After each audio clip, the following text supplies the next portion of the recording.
দেখো সবজি কাটতে বসে পড়ছি। আমি কাটতেছি না, মাসি কাটতেছে। মিথ্যা কথা কয়ে কি লাভ। আমি হচ্ছে এই যে মরিচ গুলো বাছতাছি। এই মরিচ গুলো আনছে কালকে, বাছা হয় নাই। উই একটা মরিচ। উই উই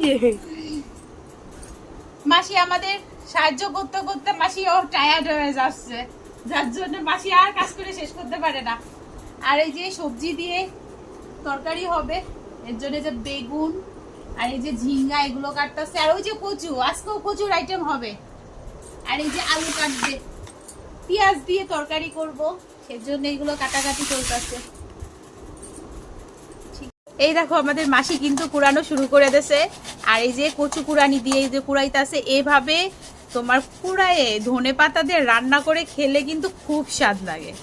আর এভাবে কে কে তোমরা কচু রান্না করো আমাকে অবশ্যই জানাবে। আসলে আমরা কচু অনেক পছন্দ করি। আর একটা কচুর অনেক অংশ থাকে, যে অংশগুলো কিন্তু তোমার বিভিন্নভাবে রান্না করা যায়। তো আজকে আমি এই বটি রান্না করব। তো দেখো আমাদের আসলে খেতে, সকালের নাস্তা খেতে কিন্তু অনেক দেরি হয়ে যায়।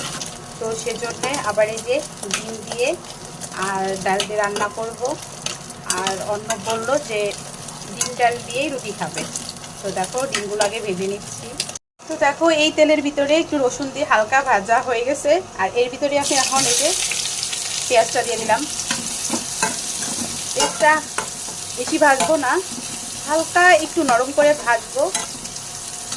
দেখো এর ভিতরে একটু শুকনো মরিচ দিয়ে দিছি, আর একটু কালি জিরে দিয়ে দেবো, একটু হলুদ আর একটু লবণ। তো দেখো ভাজাটা একটু বেশি হয়ে গেছে, সমস্যা নাই। এখন ডালটা দিয়ে দেবো।